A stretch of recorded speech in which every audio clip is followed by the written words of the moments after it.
No sé si ven mi pantalla. Sí, doctor, está activa. Podemos ver. Bueno, entonces voy a empezar con la clase de factores de riesgo, etiologías del glaucoma primario de ángulo abierto y glaucoma primario de ángulo cerrado.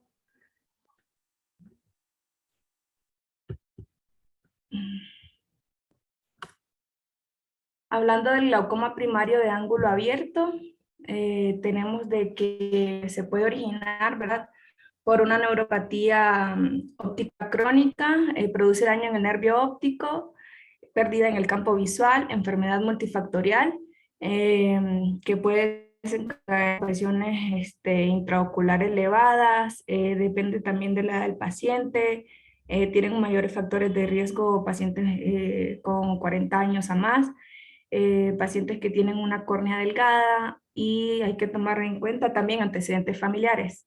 Hay otros factores de riesgo que pueden contribuir al desarrollo de un glaucoma primario de ángulo abierto, como por ejemplo pacientes que tienen baja presión de fusión a nivel ocular o a nivel de líquido cefalorraquídeo, o también personas que poseen alguna alteración del metabolismo axonal o de las células ganglionares o trastornos de la matriz extracelular de la lámina cribosa.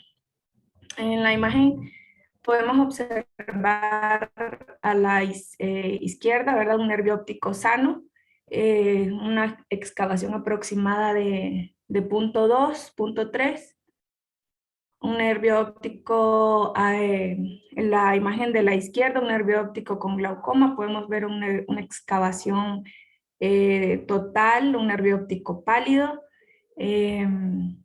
y pues solamente para que nos vayamos familiarizando, ¿verdad?, cómo se ve un nervio óptico glaucomatoso a uno sano.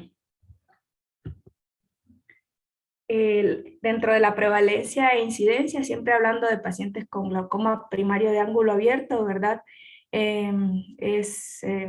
Predomina en la población blanca de 40 años a más en general, ¿verdad?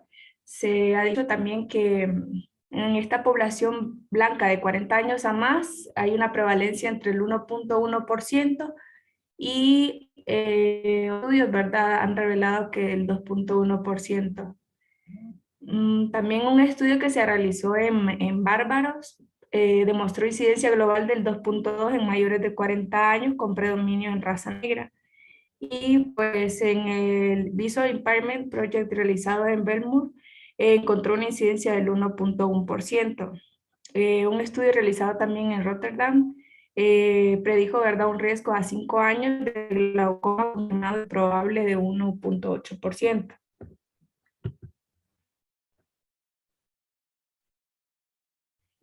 Hablando de la epidemiología y de factores de riesgo, ¿verdad?, se hizo un estudio que comparó, ¿verdad?, hizo una comparación de la prevalencia según la edad en pacientes latinos que tenían glaucoma de ángulo abierto.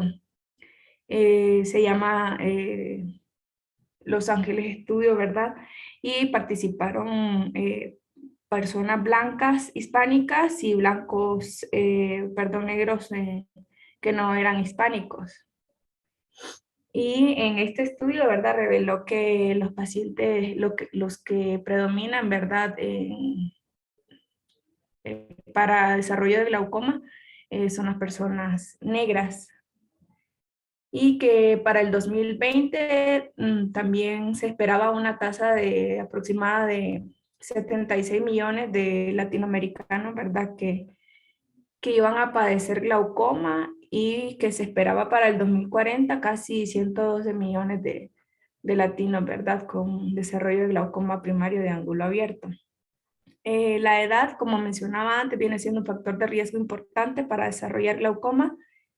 Es poco frecuente en pacientes menores de 40 años y en personas o en pacientes mayores de 80 años es 10 veces mayor, ¿verdad?, el desarrollo de glaucoma versus los pacientes de 40 años. Hablando de la raza, ¿verdad?, la raza negra tiene prevalencia mucho mayor, de 4 a 16 veces más en relación a las personas de raza blanca.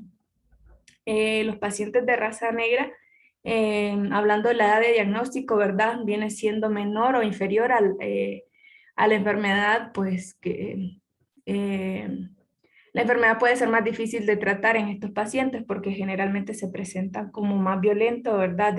El progreso de la misma es más rápido y la tasa de ceguera en estos pacientes, ¿verdad? Es 8 veces mayor. La relación basal entre la excavación y la papila óptica viene siendo superior siempre en los pacientes de raza negra que en los de raza blanca. Dentro de los antecedentes familiares, familia, ¿verdad?, de primer grado que tengan antecedentes de glaucoma. Estos pacientes van a desarrollar de 4 a 16 veces más probabilidad en porcentaje, ¿verdad?, de poder adquirir la enfermedad en comparación con el 1 al 2% dentro de la población en general. Dentro del 25 y 50% de los pacientes con glaucoma primario de ángulo abierto tienen antecedentes familiares de glaucoma. Por eso es importante siempre que tengan un paciente con sospecha de glaucoma, preguntar, ¿verdad? ¿Quién de su familia o que si saben, ¿verdad? Si alguien de su familia padece glaucoma o fue diagnosticado con glaucoma y si pues el paciente no sabe, sería importante siempre citar a su familiar y decirle pues que puede ser hereditario, ¿verdad? Y investigar más en la familia. Tiene eh, es autosómica dominante y el gen que generalmente, ¿verdad?, provoca en el 3% este tipo de glaucomas es el GLS1A, hablando siempre de ángulos abiertos, ¿verdad? Este gen produce una proteína llamada miocilina, que es la responsable, ¿verdad?, de esta alteración genética. Hablando de presión intraocular, el riesgo de presentar glaucoma aumenta de forma paralela al incremento de la presión intraocular, aun cuando este incremento se encuentre dentro del rango de lo normal. Hablando de que la presión intraocular supera los 21 milímetros de mercurio, el riesgo va a ser mayor, entre 6 a 10 veces más, en comparación con pacientes que presenten una presión intraocular inferior a los 15 milímetros de mercurio. Y esta es que muestra más que todo la relación entre la prevalencia de glaucoma primario de ángulo abierto y la presión intraocular, y a mayores milímetros de mercurio, mayor es la prevalencia de que pueda presentar glaucoma, ¿verdad? Siempre un estudio realizado en pacientes latinos, en el estudio también que antes había mencionado, en el Instituto de Ojos, ¿verdad?, latino en Los Ángeles. Hablando del espesor corneal central, las mediciones de tonometría, sobre todo las de aplanación, van a derivar la resistencia o la indentación corneal y su rigidez. Y entonces, la estimación de la misma en una córnea que esté delgada, generalmente se tiende a subestimar el valor real de la presión intraocular. Entonces, por eso es importante o viene siendo un factor predictivo, ¿verdad? El grosor corneal y hacer la relación o la corrección, ¿verdad?, en cuanto a los valores de presión intraocular que ese paciente pueda presentar. Un espesor corneal central más delgado va a ser reportado como un factor de riesgo independientemente de la presión intraocular o glaucoma primario de ángulo abierto. Igual siendo un estudio donde se hizo una comparación de la predicción a 4 años de poder desarrollar, ¿verdad?, el glaucoma de ángulo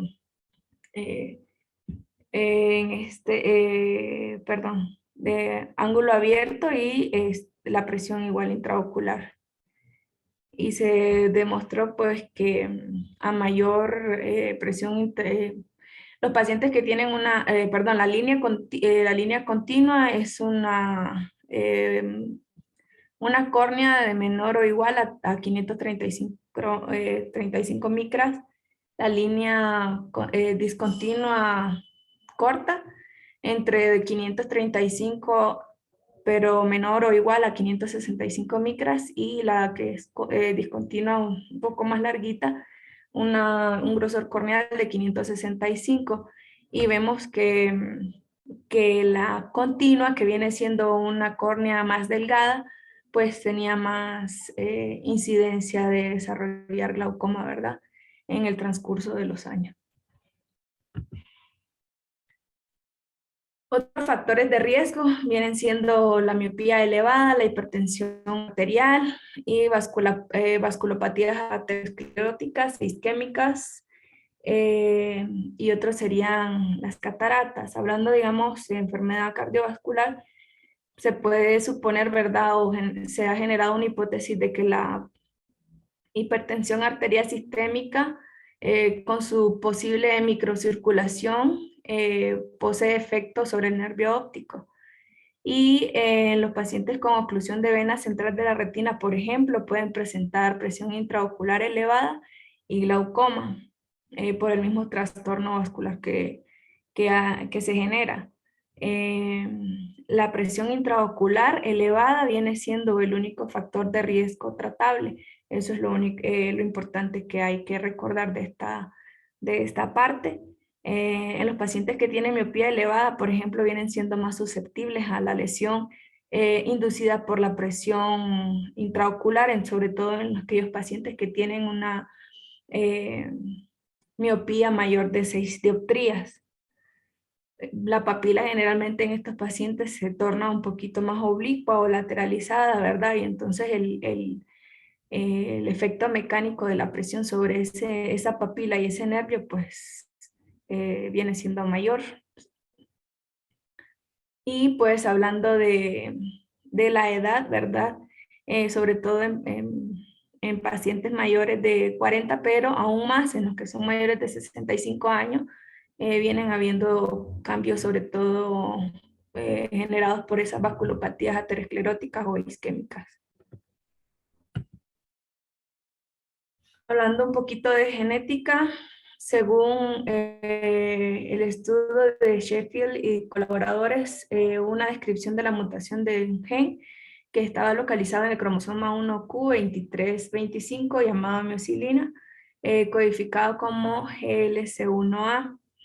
Y el locus del GLC1A codifica una proteína que se expresa también a nivel de la malla trabecular y va a ser el sitio de mayor flujo, como sabemos y hemos venido hablando, y recordar que la malla trabecular viene siendo el flujo de salida del humor acuoso con más importancia. Se han descrito dos tipos de genes.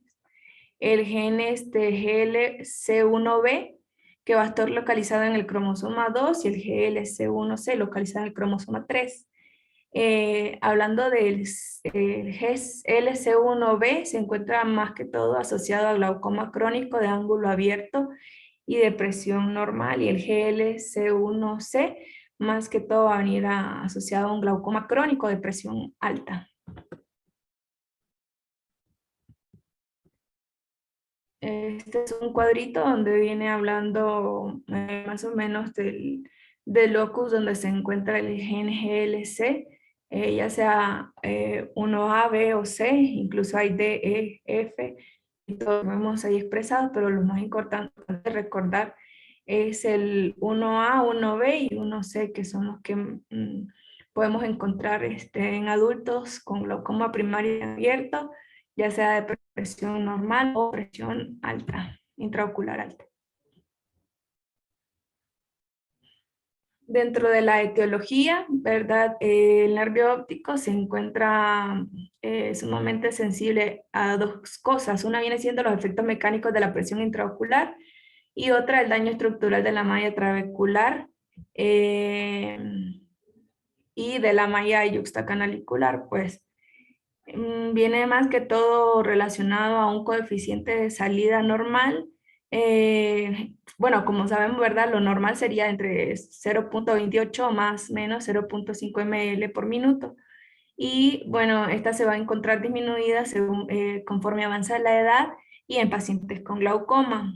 Se cree más que todo que una de las causas del glaucoma crónico de ángulo abierto es la incapacidad del trabéculo yuxtacanalicular para poder permitir el paso de esa sustancia desde la cámara anterior hasta el canal de Schlemm. Y tradicionalmente, ¿verdad? Se ha estudiado dos teorías del daño del nervio óptico, una mecánica y otra vascular. Hablando de la teoría mecánica, más que todo vamos a tener por definición que la lesión principal del glaucoma se situaría en la lámina cribosa. Esta va a formar y la va a distorsionar, incluyendo pues obviamente los haces axonales que están en los polos superiores e inferiores de esa papila del nervio óptico. La compresión que se ejerce de manera mecánica va a producir un bloqueo en el transporte de esos axones y va a estar ha estado demostrado, ¿verdad? En modelos animales. Aparte, ¿verdad? Que puede haber un daño indirecto a través de la compresión mecánica, pero de microvasos que por ende van a llevar a una hipoxia, ¿verdad? Por haber disminución del flujo sanguíneo o a través de la liberación de sustancias tóxicas como un mecanismo compensatorio de esa hipoxia, ¿verdad?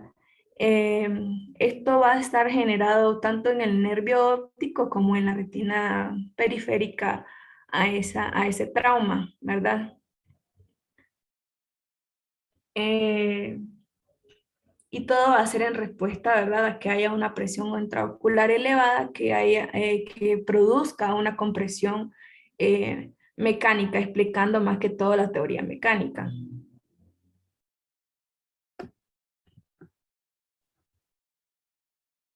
Hablando un poco de la teoría vascular, se basa más que todo en estudios clínicos en los que se ha observado baja presión de perfusión y vasoespasmo y factores vasculares que están asociados como la hipertensión sistémica, que explicaría más que todo un glaucoma normotensivo. Este mecanismo, al comprometer el flujo sanguíneo, afecta el metabolismo, que puede dar resultado muerte celular, ya sea por apoptosis, y se cree que además hay una muerte secundaria de las neuronas que están a ese nivel por exotoxicidad más que todo, a la que habría pues que sumar el daño por estrés oxidativo que se genera. Ya saben que si hay un estrés oxidativo hay radicales libres que van a causar el daño celular estructural y funcional. Esta lesión viene dada más que todo a nivel prelaminar y tiene menos irrigación, donde a ese nivel, ¿verdad? Hay una menos irrigación vascular y sobre todo si hay una esclerosis peripapilar, como en los pacientes miópicos, lo que puede estar explicado, ¿verdad? Que un factor de riesgo sea la miopía en el glaucoma. Y todo esto va a sugerir, ¿verdad? Una presión intraocular elevada que lesiona directamente las fibras nerviosas que están en la retina a medida pues, que van pasando por la lámina cribosa.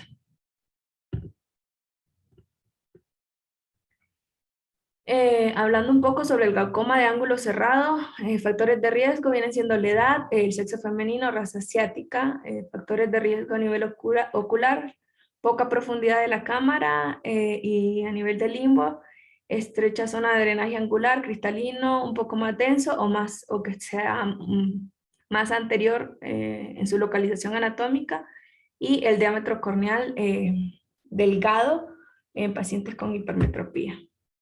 Dentro de su clasificación tenemos en agudo, el agudo va a estar generando un aumento brusco de la presión intraocular, puede ser sintomático y puede haber un glaucoma subagudo o intermitente cuando hay un aumento de la presión intraocular como consecuencia del cierre angular.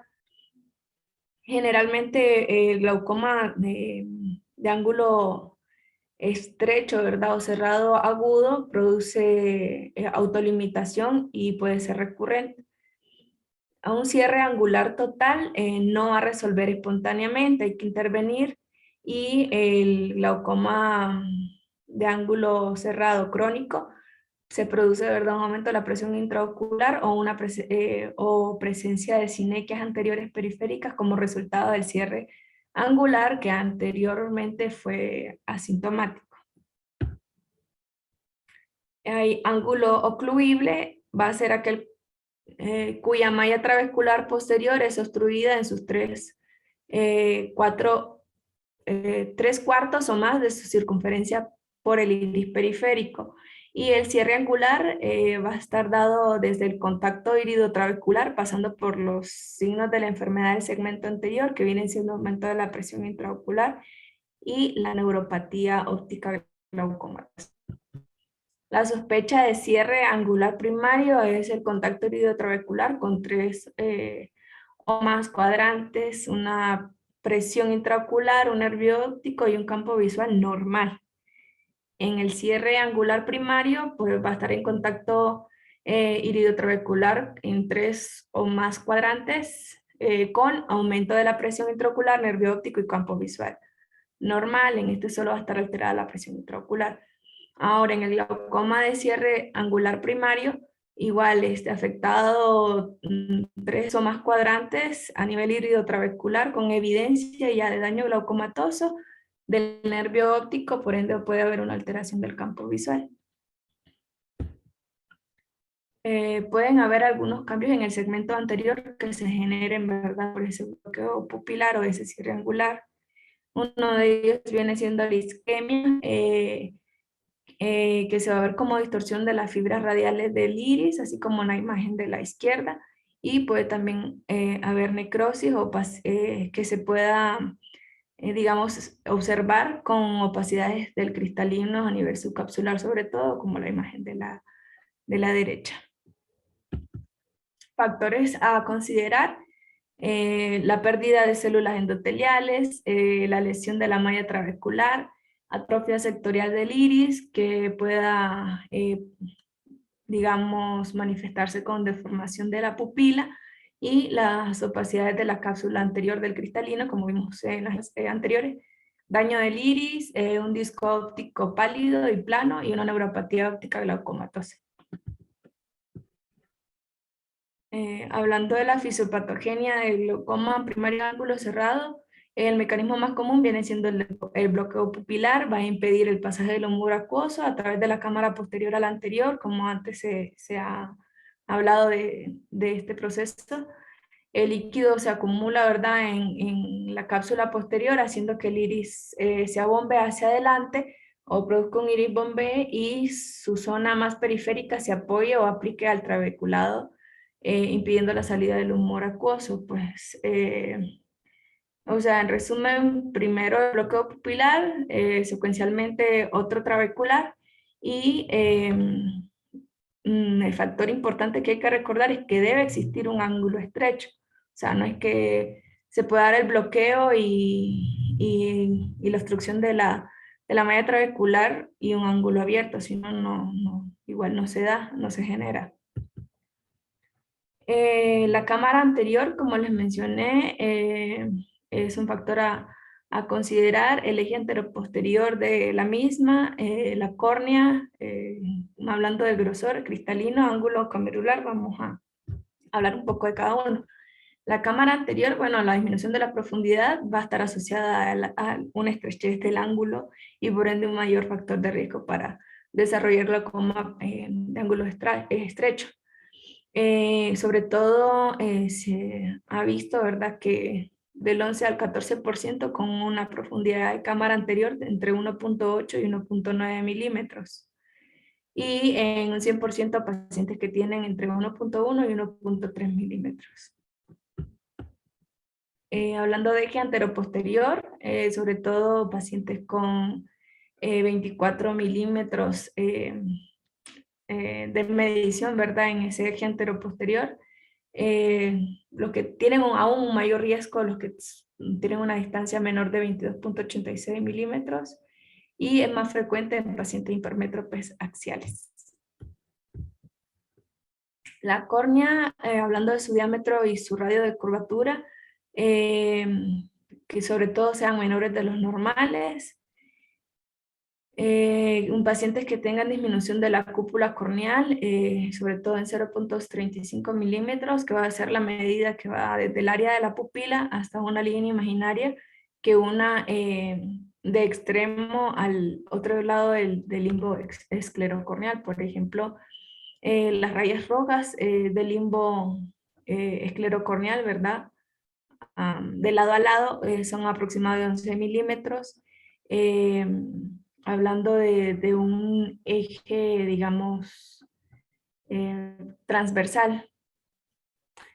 Y ese de 12 milímetros va a ser un eje, hablando de inferior a superior, y ese 0.5 milímetros viene siendo de la cúpula de la córnea, y cuando se disminuyen estos radios de curvatura, se disminuyen por ende los diámetros de la cámara anterior, y viene siendo un factor de riesgo para poder desarrollar el glaucoma de ángulo estrecho. El cristalino, hablando de sus dos factores, uno, que tenga un mayor espesor, y dos, que el emplazamiento anterior se pueda, esté dado en ese paciente. El cristalino pues presenta un eje antero-posterior casi 1 milímetro más de largo. Desde la inserción del cristalino se encuentra, digamos, más avanzada con relación al limbo corneal. La inclinación de ese plano del iris en relación con la cara posterior de la córnea va a variar en aproximadamente 20 a 45 grados. Y se va a considerar un ángulo abierto, pero si es inferior a los 20 grados, se va a considerar que es un ángulo susceptible para que pueda cerrarse, como lo vemos en la imagen. Hablando ya de la detección temprana del glaucoma, el aumento de la presión intraocular debe considerarse como el más importante de los factores de riesgo para desarrollar glaucoma. Más de la tercera parte de los casos de glaucoma de ángulo abierto se van a presentar con lecturas de presión intraocular por debajo de 21 milímetros de mercurio, y esa cifra ha sido considerada tradicionalmente como el límite superior normal, 21, ¿verdad? El daño glaucomatoso precoz se presenta, ¿verdad?, con un agrandamiento de la excavación, notch, que viene siendo el agrandamiento focal, una asimetría, hemorragias en astilla, defectos de las fibras nerviosas y desplazamiento nasal de los vasos que salen pues de la papila. El signo principal del glaucoma primario de ángulo abierto viene siendo la atrofia glaucomatosa del nervio óptico, asociado, ¿verdad?, a una pérdida en lo que es el campo visual. Y por definición, los pacientes con glaucoma primario de ángulo abierto van a tener un valor de presión intraocular mayor de 21 milímetros de mercurio y un ángulo abierto con esa malla trabecular, digamos que de apariencia normal. Un dato importante también a recordar que el glaucoma primario de ángulo abierto es bilateral, pero puede ser asimétrico en cuanto a su daño o su glaucomatoso, ¿verdad? O su excavación. Las hemorragias en astillas suelen aparecer sobre o cerca del disco, frecuentemente en el borde temporal inferior. Desaparecer en algunas semanas, y se puede producir una depresión localizada y palidez, pérdida del campo visual, y pues se dice pues que alrededor del nervio óptico son raras en ojos normales, y que pues, se pueden ver incluso en un 4 a 7% de los pacientes con glaucoma, siendo más común en los que tengan una depresión normal, y se han asociado pues con pérdidas de las fibras nerviosas y defectos del campo visual. Y los vamos, digamos, a encontrar o pueden ser observables en intervalos entre 2 a 35 semanas. También defecto de las fibras nerviosas, vamos a ver pérdida difusa o localizada de los haces de las fibras, y se pueden observar con la luz negrita esas alteraciones. El daño avanzado se refiere más que todo a la excavación glaucomatosa avanzada, vasos en bayoneta, que vienen siendo esa, digamos, forma que se puede observar cuando salen de la papila óptica al borde del ring. Hacen como una curvatura, entonces por eso se le llaman vasos en bayoneta. Puede verse una palidez papilar como las imágenes que se observan. y puede también haber una atrofia peripapilar, pero pues esa atrofia no es sinónimo de glaucoma, conste. La excavación papilar en una vista superior y en un corte transversal. La atrofia peripapilar tenemos en esta imagen un anillo escleral apuntado con las flechitas, una zona beta y una zona alfa. La zona beta más que todo viene siendo la de mayor relevancia con el daño glaucomatoso.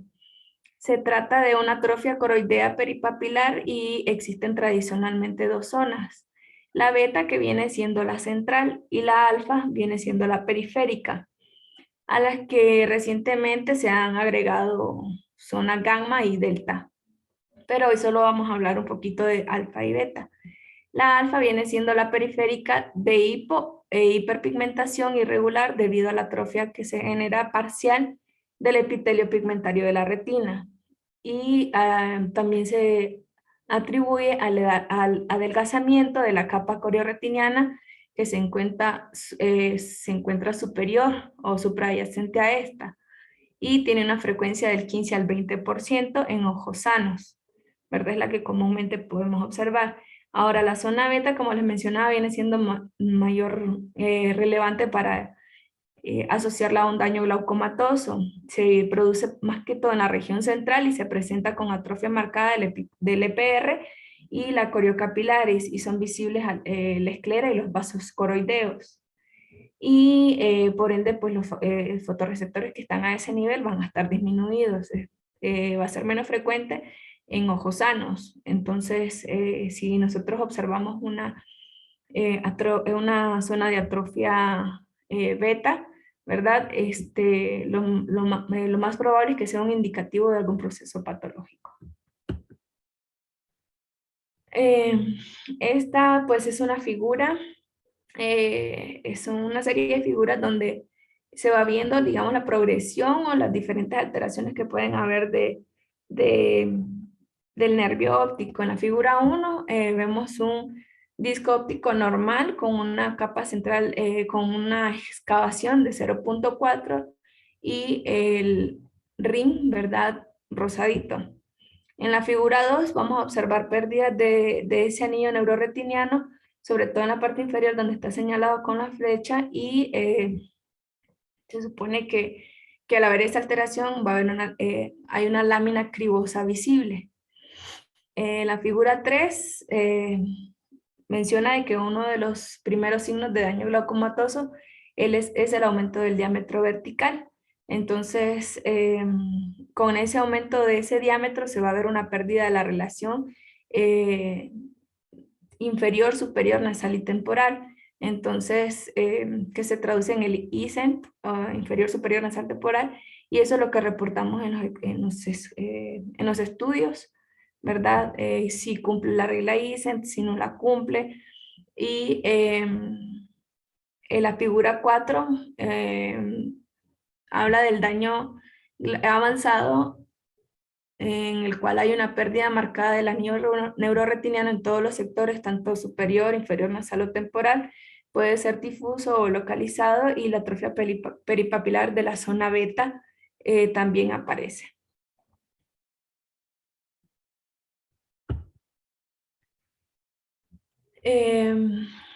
Esa imagen, la primera, ¿verdad? De la izquierda, si vemos la zona, ¿verdad?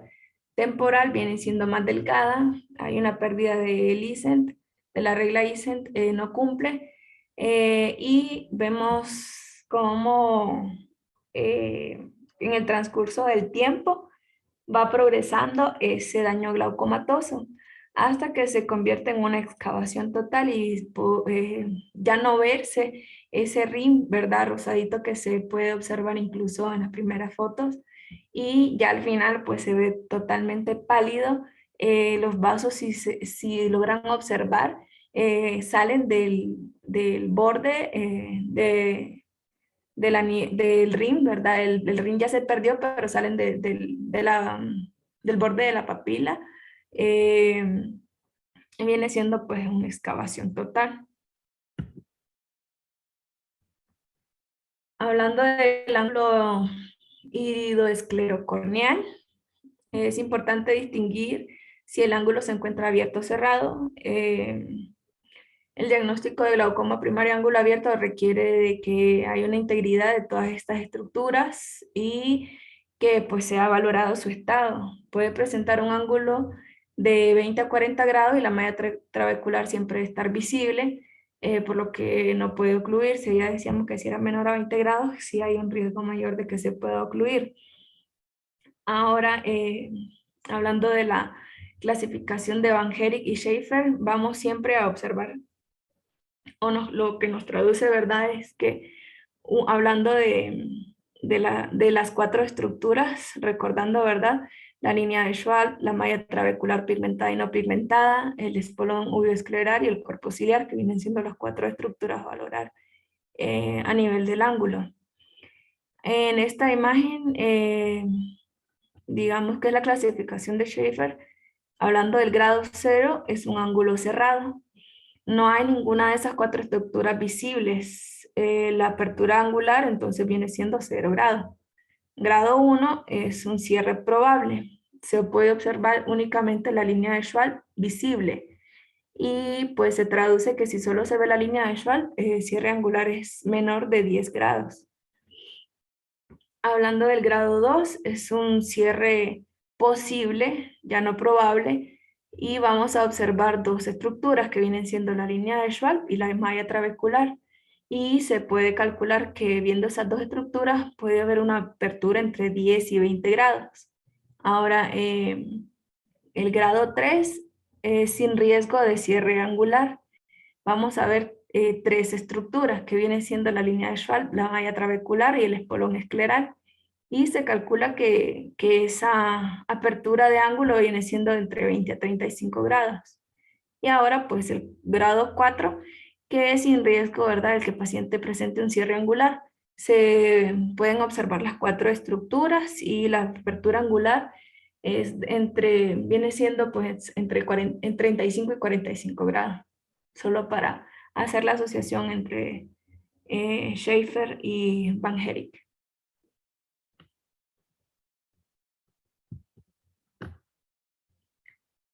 Hablando un poco solamente del campo visual, el escotoma de Herrum típicamente se proyecta desde uno de los polos verticales de la mancha ciega y se va a dirigir en forma arqueada entre 10 y 20 grados, rodeando lo que es la zona de fijación y llegando hacia la zona campimétrica nasal sin cruzar la línea media. Los primeros indicios que se pueden observar, ¿verdad?, en un campo visual puede ser un escotoma con este mismo nombre de Herrum, que viene siendo la presentación campimétrica de una pérdida de un haz de fibras nerviosas que está localizada a ese nivel. Se produce más que todo en el área arcuata, cuando vemos un reporte de campo visual, y más que todo viene dado por la unión de los escotomas paracentrales. La unión con la mancha ciega viene siendo la zona más fina del escotoma y pueden comenzar por el polo superior, que viene siendo el más frecuente, luego afectando la zona central dentro de los 15 grados siempre y extendiéndose unos 25 a 30 grados de la fijación, ¿verdad?, que se pueda en ocasiones asociar a dos tipos de escotomas. Puede ser uno superior o uno inferior y es raro pues de que estos escotomas sean de la misma intensidad y tamaño y si acaso se encuentran, ¿verdad?, se presentan con un pequeño desnivel a nivel nasal, como el que se puede ver en la imagen. Solo recordando que a medida que progresa la enfermedad, estos escotomas se hacen más profundos y pues significa que aún con estímulos mayores no es visible. Esta viene siendo unas imágenes ilustrativas de cómo ve el paciente con glaucoma. Mencionábamos antes de que la pérdida visual que se va produciendo es de periférica a central. Entonces, la primera imagen viene siendo un paciente con visión normal.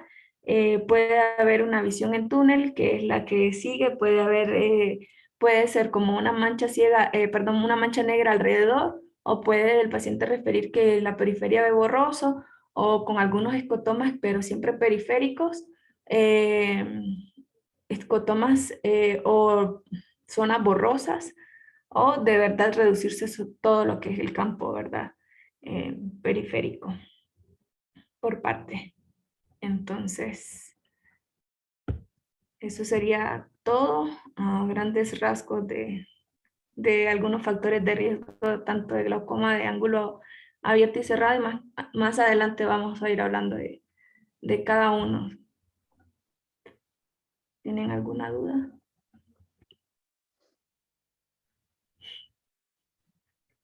¿Alguna pregunta? Interesante la clase y bien fundamentada, ¿verdad? Es una de las enfermedades más frecuentes que vamos a encontrar para los R1 siempre cuando ya roten en jornada y les toque valorar a los pacientes, siempre hacer la gonioscopía para poder reconocer las estructuras y así saber si vamos o no vamos a poder dilatar a los pacientes, porque no es simplemente aplicar una gotita, ¿verdad? Para dilatar, sino que tenemos que reconocer si se puede o no se puede dilatar para no provocar un cierre angular y poder hacer de que el paciente hasta pierda la visión, ¿verdad? ¿Alguna pregunta de los R1?